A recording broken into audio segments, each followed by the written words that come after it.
যা আপনি হুকুম দিয়ে অর্জন করতে পারবেন, ভালোবাসা দিয়ে তার থেকে অনেক বেশি অর্জন করতে পারবেন। আমি খুব আনন্দিত যে আজকে এখানে দেখা যাচ্ছে আমাদের এই এসএমই ফাউন্ডেশনে উদ্যোক্তা 60% নারী। আমি আমার বোনদেরকে আন্তরিক অভিনন্দন জানাই, কারণ সমাজের একটা অংশকে বাইরে রেখে সেই সমাজ কখনো উঠতে পারে না, এগিয়ে যেতে পারে না।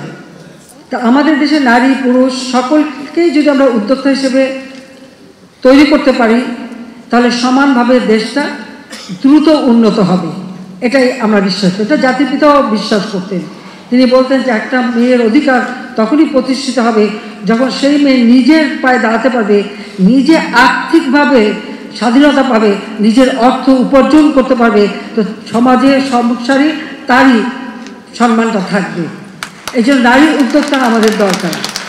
তো সেখানে আরেকটা কথাও বলতে পারি, যেহেতু আমরা নারী উদ্যোক্তাদের জন্য বিশেষ সুবিধা দিচ্ছি, এসএমই ফাউন্ডেশনেও বিশেষ সুবিধা দেওয়া হচ্ছে, তাহলে তো আমি মনে করি যে আমাদের পুরুষরাও ঘরের বোন নামে বা বোনের নামে কারো নামে এই এসএমই ফাউন্ডেশনে যুক্ত হতে পারেন। এই সুযোগটা আপনারাও নিতে পারেন, সবাই নিতে পারেন। সেদিক দিয়েও কিন্তু ভালো সুযোগ আছে। তো এটা একটু পরামর্শ দিয়ে রাখলাম আর কি।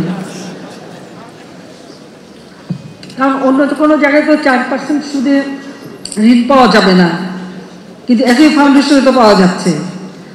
তা আপনারা যারা পুরুষরা তারাও কিন্তু খুব ভালোভাবে এই সুযোগটা কাজে লাগাতে পারেন। বিশেষ করে আমাদের যুব সমাজকে বলবো,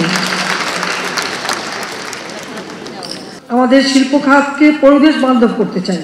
কারণ শিল্প খাত একান্তভাবে পরিবেশ বান্ধব হওয়া উচিত। যারা যেখানেই কোনো শিল্প গড়ে তুলবেন অবশ্যই লক্ষ্য রাখবেন যে আপনার এই শিল্পের বর্জ্য যেন নদীতে না পড়ে, পানিতে না হয়, কোনো আমাদের পানিতে যেন কোনো রকম পলিউশন না হয়, মাটিতে পলিউশন না হয়, সেদিকে বিশেষভাবে দৃষ্টি দেওয়ার জন্য আমি অনুরোধ জানাচ্ছি।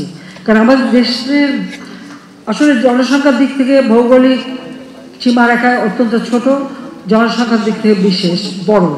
সেই ক্ষেত্রে আমাদের নিজেদের দেশে পরিবেশ, নিজেদের দেশে সব কিছু অত্যন্ত পরিকল্পিতভাবে হওয়া উচিত, স্বাস্থ্যসম্মত হওয়া উচিত, সাথে সাথে জলবায়ুর অভিঘাত থেকে যেন আমরা ক্ষতিগ্রস্ত না হই সেদিকে সকলকে দৃষ্টি দিতে হবে।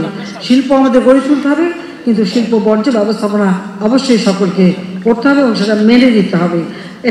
সামান্য একটু কেমিক্যাল ব্যবহারে ওই পয়সাটা বাঁচাতে যে দেশের সর্বনাশ, সাথে নিজের সর্বনাশটা কেউ করবেন না, সেটা আমার অনুরোধ থাকবে। কেন আমরা তো চাই শিল্প গড়ে উঠুক, কিন্তু পাশাপাশি এদিকটাও দৃষ্টি দিতে হবে। আমাদের যারা শ্রমিকরা কাজ করে তাদের দিকেও সকলের আন্তরিক হতে হবে। আপনি যদি বেশি কাজ চান তাহলে তাদেরকে সেই কর্ম পরিবেশ তৈরি করে দিতে হবে। শুধু হুকুম দেওয়া হয় না। যা আপনি হুকুম দিয়ে অর্জন করতে পারবেন, ভালোবাসা দিয়ে তার থেকে অনেক বেশি অর্জন করতে পারবেন। আস্থা বিশ্বাস অর্জন করে আরও বেশি আপনি কাজ করিয়ে নিতে পারবেন। সেদিকে অবশ্যই সবাইকে দৃষ্টি দিতে হবে, আমি সেটা বলবো।